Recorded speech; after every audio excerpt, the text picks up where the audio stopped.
آج ہمارا سبق ہے کہ ہم نماز کس طرح پڑھیں گے. تو آپ توجہ سے بیٹھ جائیں اور غور سے سنیں کہ آپ نے نماز کس طرح پڑھنی ہے. سب سے پہلے آپ نے دونوں پیر قبلے کی طرف سیدھے کرنے ہیں. لوگ ایسے کھڑے ہوتے ہیں, نہیں, قبلے کی طرف سیدھے, ہاتھ سیدھے اس طرح ہو, اس طرح تو نہ ہو لیکن آپ نے یہ سیدھے.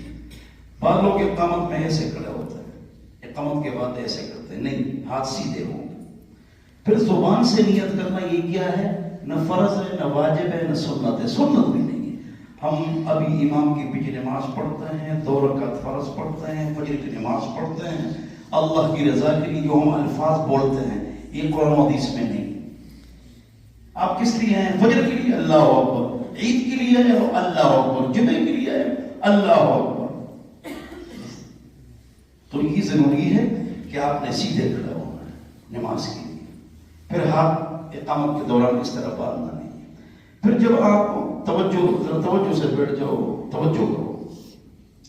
جب آپ لوگ اس طرح کرتے ہیں کہ جب پہلی تکبیر کرتے ہیں اس طرح کرتے ہیں, دیکھو مولوی بھی اس طرح کرتے ہیں, اللہ اکبر, یہ غلط ہے. سب کرتے ہیں اس طرح, یہ غلط ہے. صحیح کیا ہے؟ ادھر دیکھو, یہاں سے حمزہ, یہاں سے اللہ اکبر, یہاں جو اللہ حمزہ, یہاں سے جو اللہ یہ نہیں, اللہ اکبر, غلط. پھر سامنے دیکھتے ہیں قبلے کی طرف, اللہ اکبر, یہ بھی غلط ہے. یہ سجدے کی جگہ پر دیکھو, ادھر دیکھو, اللہ اکبر. سجدے کی جگہ پر دیکھ کر آپ نے یہاں سے ہاتھ اٹھانا ہے. پھر ایک اور غلطی کرتے ہیں, ادھر دیکھو, اللہ اکبر, پھر ہاتھ چھوڑتے ہیں, چھوڑ کے پھر ایسے کرتے ہیں. یہ نہیں کرنا. جب کتنی غلطیاں نہیں کرائی, تو یہاں سے اللہ اکبر, سجدے کی جگہ پر دیکھنا. پھر زبان سے نیت میں نے بتا دی, وہ بسوں میں غدر نویت الشہر رمضان نہیں ہے, نویت ان اتیمم, تیمم کی نیت نہیں ہے, نویت الاعتکاف ما دمت فی ھذا المسجد نہیں. یہ مشہور بہت ہے, کسی کتاب میں نہیں ہے, بس لوگوں کو مشہور ہے. اعتکاف دل میں نیت کرو, نماز دل میں نیت کرو, ٹھیک ہے. پھر اس کے بعد آپ نے ہاتھ اٹھانا ہے کہاں تک؟ کانوں تک. مالک بن حویرث سے روایت ہے کہ حضور اکرم صلی اللہ علیہ وسلم نے کانوں تک ہاتھ اٹھایا. صحیح روایت ہے, مسلم شریف. ایک روایت میں یہ ہے یہاں تک ہاتھ اٹھایا, اوپر یہاں, یہ بھی مسلم شریف کی ہے. بخاری شریف یہاں تک اٹھایا. تینوں روایت ہیں. اس لیے امام نووی رحمۃ اللہ علیہ نے فرمایا کہ کانوں تک ہاتھ اٹھاؤ, لگانا نہیں ہے, لگانا نہیں ہے, کسی کتاب میں نہیں. اچھا اس طرح تو کہتے ہیں امام نووی رحمۃ اللہ فرماتے ہیں کہ انگوٹھا کس کے برابر ہو جائے گا؟ کان کے اوپر. انگلیاں کس کے برابر ہو جائے گی؟ اوپر, کان کے اوپر والے حصے, ہاں, اور یہ جو ہتھیلی ہے یہ سینے کے برابر. تو امام نووی رحمۃ اللہ علیہ کے یہاں پر الفاظ ہے وَأَجْمَعُوا, تمام علماء نے اس بات پر اجماع کیا ہے. کس بات پر؟ یہ شافعی ہے, شافعی مسلم کی شرح میں ہے, اس پر اجماع کیا ہے کہ اس طرح ہاتھ اٹھاؤ جو میں نے بتا دیا کہ یہ انگلیاں کانوں کے اوپر, انگوٹھا کان کے لو تک, اور یہ سینے تک. تو انہوں نے فرمایا کہ 3 حدیثوں پر عمل ہوگی, تینوں حدیثوں پر عمل ہوگی. پھر ناف کے نیچے ہاتھ باندھنا ہے. یہ ہے وَإِنَّ مِنَ السُّنَّةِ أَن تَضَعَ الْكَفَّ عَلَى الْكَفِّ تَحْتَ السُّرَّةِ. یہ ابو داؤد کی روایت ہے کہ ناف کے نیچے آپ نے ہاتھ باندھنا ہے. علی فرماتا ہے یہ نبی کی سنت ہے. تو آپ نے ناف کے نیچے ہاتھ باندھنا ہے. ناف کے اوپر بعض لوگ باندھتے ہیں, ائمہ حرمین سب ناف کے اوپر ہاتھ باندھتے ہیں, ہم ناف کے نیچے باندھتے ہیں. ترمذی میں ہے فوق السرہ و تحت السرہ و کل ذلک واسع. ناف کے نیچے ہاتھ باندھو یا اوپر باندھو, سب کی گنجائش ہے, سب کی دلیل موجود ہے. یہ ترمذی شریف میں جلد نمبر 1 صفحہ 149. اچھا, یہ حدیث یہاں آپ باندھتے ہیں اس طرح. اس کی کوئی دلیل دنیا میں نہیں، کوئی دلیل نہیں۔ آج میں آپ کو سمجھاتا ہوں، دلیل یہ ہے، بخاری میں ہے، سہل فرماتا ہے کہ ہم کو یہ کہا جاتا تھا کہ ذراع کو پکڑو۔ کس کو پکڑو؟ ذراع، یہ ذراع ہے۔ تو یہ حدیث بخاری کی، ہم کہتے ہیں کہ دیکھو ناف کے اوپر ناف کے نیچے دو مذہب امام ترمذی نے ذکر کیے۔ سینے پر ہاتھ یہ کسی مذہب میں نہیں ہے، یہ ابن عباس نے سب سے پہلے نکالا ہے۔ شیخ ابن عباس بہت بڑے عالم تھے سعودیہ کے، یہ تو وہ کہتے ہیں ہم کو حکم دیا جاتا تھا کہ ذراع کو پکڑو، تو وہ کہتے ہیں یہ ذراع ہے، یہ بخاری میں ہے۔ اس طرح کرتے ہیں۔ جواب سنو، توجہ کرو، جواب دیکھو۔ حدیث میں آتا ہے کان النبی صلی اللہ علیہ وسلم یضع ذراعیہ علی رکبتیہ، یہ حدیث ہے صحیح کہ حضور اکرم صلی اللہ علیہ وسلم جب تحیات میں بیٹھتے تھے تو رکھتے تھے ذراع، کیا؟ ذراع علی رکبتیہ، اپنے ران پر۔ یہ حدیث ہے حضور کیسے رکھتے تھے؟ بولو کیسے رکھتے تھے؟ اس لیے ذراع اس کو نہیں کہتے بیوقوف، یہاں سے لے کر یہاں تک یہ پورا ذراع ہے، اس کو آج سمجھ لو۔ یہ حدیث بھی نماز پڑھتے ہیں ہمارے پیارے دوست، ایک دلیل سن لیتے اس کے پیچھے چلے جاتے ہیں، تو پوری بات سمجھو نا۔ اب اس حدیث کا کیا مطلب ہے؟ حضور ذراع رکبتے پر نہیں، غلطی مجھ سے ہو گئی، رکبتے نہیں ہے، فخذے ہے۔ کیا ہے؟ فخذے ہے، رانوں پر رکھتے تھے۔ تو یہ حدیث ہے، وہاں ذراع کا لفظ ہے کہ ذراع یہاں رکھتے تھے، تو یہ رکھتے تھے، تو یہ بھی ذراع ہے۔ ذراع یہاں سے لے کر ناخن سے لے کر یہاں تک یہ ذراع ہے۔ لہذا ہم جب ایسی نماز پڑھتے ہیں تو بخاری کی حدیث پر عمل ہو گیا کیا کہ ہم نے ذراع کو پکڑا ہے۔ تو یہ کسی کا مذہب نہیں ہے، یہ بالکل کوئی ساتھی ایسا لگتا ہے جس کی دلیل ہی نہیں ہے دنیا میں۔ جو بخاری کی دلیل ہے اس کا جواب حدیث سے کیا ہے کہ حضور ذراع فخذے رانوں پر رکھتے تھے، ذراع، تو اس کو ذراع کا حدیث ہے، اس لیے کہ ذراع یہاں سے لے کر یہاں تک ہے۔ تو جب ہم اس طرح نماز پڑھتے ہیں تو کیا ہے؟ تو ہم نے ذراع کو پکڑا ہے، کہتے ہیں یہاں ہاتھ رکھو۔ اگر اپنی شریعت اور اسلام پر چلنا ہے، دین پر چلنا ہے، آپ حیران ہوں گے، عجیب بات سنو، مکہ مدینہ نہیں پورا سعودیہ 3 پاکستانوں سے پڑھا ہے، اس میں جو کے جی پریپ کی کتابیں ہیں، کے جی پریپ کی کتابیں ہیں، اس میں ناف کے نیچے ہاتھ باندھنے کو سنت کرائی گئی ہے، تمام سعودیہ۔ بعض اوقات ایک چیز پر سیاست کا غلبہ ہوتا ہے، کس کا؟ کیا؟ سیاسی۔ 20 تراویح 1500 سال تک 20 تراویح تھی، اب انہوں نے 10 شروع کر دی۔ کیا؟ تو 1500 والی بات ٹھیک تھی یا 10 والی بات ٹھیک ہے؟ مجھے بتاؤ۔ خوش ہو رہے کہ جی وہاں 10 شروع ہو گئی تھی تو 1500 سال غلط تھا۔ تمام مکہ مدینہ کے مؤذنین نے داڑھی کاٹ لی، بالکل اس طرح کاٹتے جس طرح بالکل اس کا بیڑا غرق کر دیا داڑھیوں کا۔ یہ سیاست ہے۔ اماموں نے داڑیاں ختم کر دی، اتنی داڑھی۔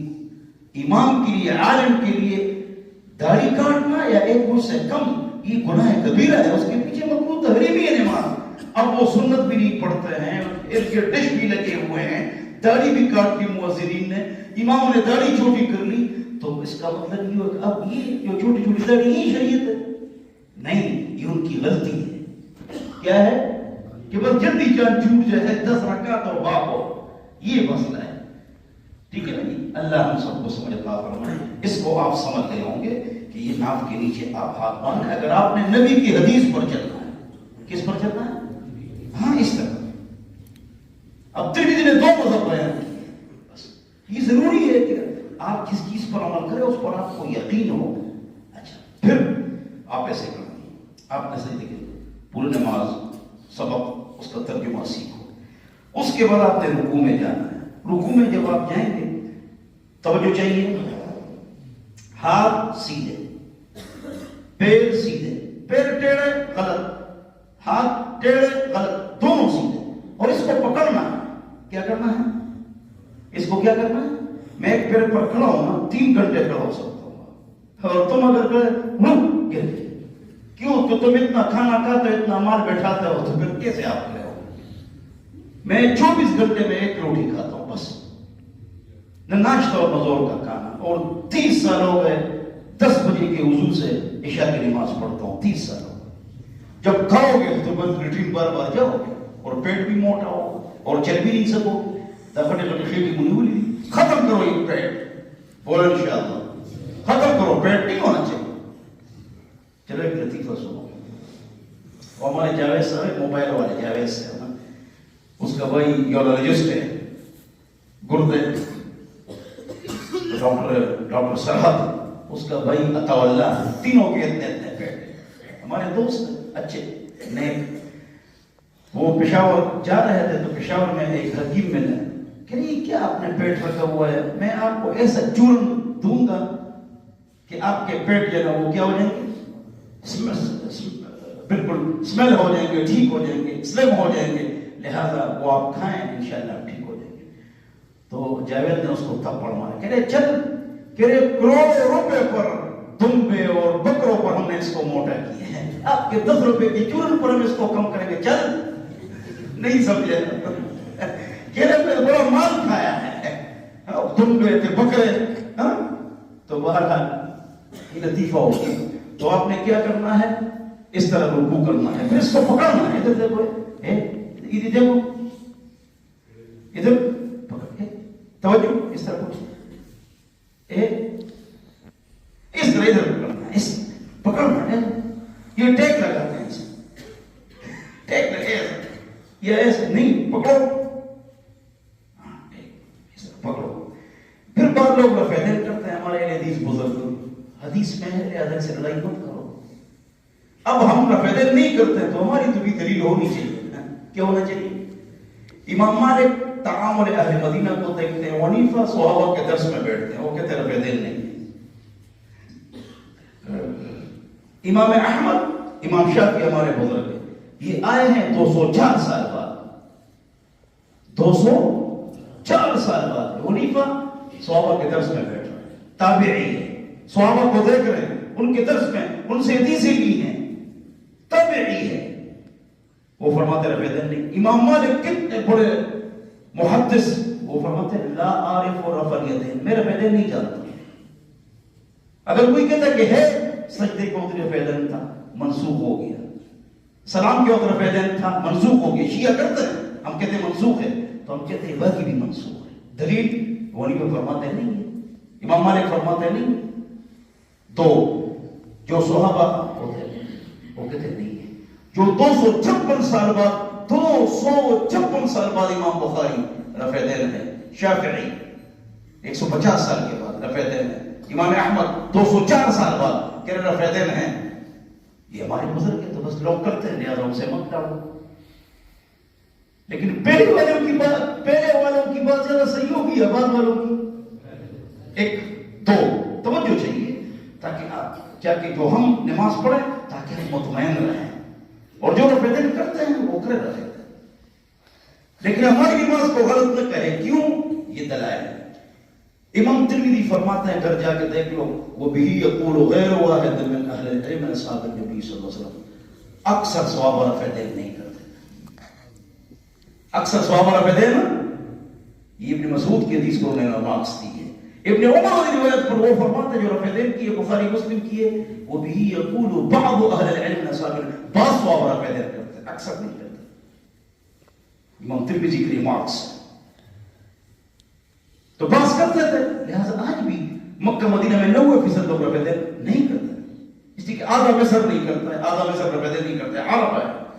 آدھا شام رفع دین نہیں کرتے، عرب ہے. پاکستان، ہندوستان، افغانستان، ترکی، چین، روس کی آزاد ریاست ہے، بنگلہ دیش، برما، یہ رفع دین نہیں کرتے. آج بھی اکثر لوگ رفع دین نہیں کرتے، اکثر صحابہ بھی نہیں کرتے. سینکڑوں روایتیں ہیں، متواتر روایتیں ہیں، صحیح روایتیں ہیں، سینکڑوں صحابہ، سب جھوٹ ہے. بخاری میں 2 روایتیں ہیں، مسلم میں 3 ہیں. کتنی ہو گئی؟ 5 نہیں. وہ جو 2 بخاری ہے جو بخاری والی وہی ترمذی میں، صرف 3 روایتیں دنیا میں بس. یہ جو کہتے ہیں رفع دین متواتر ہے یا صحیح ہے یا وہ پہلا رفع دین، توجہ اللہ اکبر، یہ جو پہلا رفع دین ہے یہ متواتر ہے، یہ صحیح ہے، اس پر زیادہ روایت ہے، اس پر 500 روایت ہے، وہ ٹھیک ہے. یہ پہلے وجہ رفع دین کے حوالے وہ اختلافی رفع دین کے لیے پیش کرتے ہیں کہ اللہ کے بندے اس پر دنیا میں صرف 3 روایت ہے. بخاری میں 2، مسلم میں وہی 2، ایک وائل کا اضافہ ہے. اس کا جواب میں دے چکا ہوں. تو ابن مسعود فرماتے ہیں رفع دین نہیں. وہ بوڑھے صحابی جیسے بوڑھے ہمارے بزرگ ہیں، وہ کہتے ہیں رفع دین نہیں. ابن عمر بچوں کے سب میں کر، جتنے عبداللہ ابن عمر، عبداللہ ابن عباس، عبداللہ ابن جابر سو رہے وہ بچوں کے سب میں کر. ابن مسعود حضور کے پیچھے کرو، وہ رفع دین نہیں.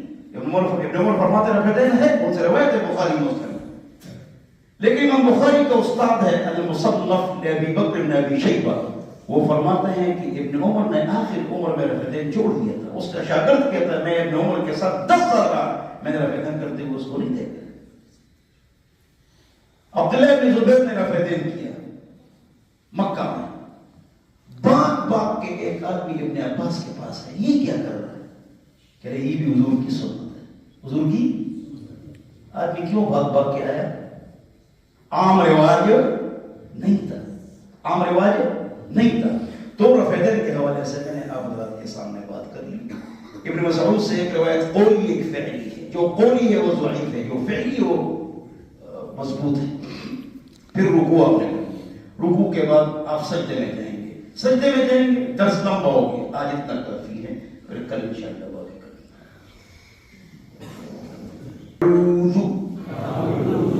اعوذ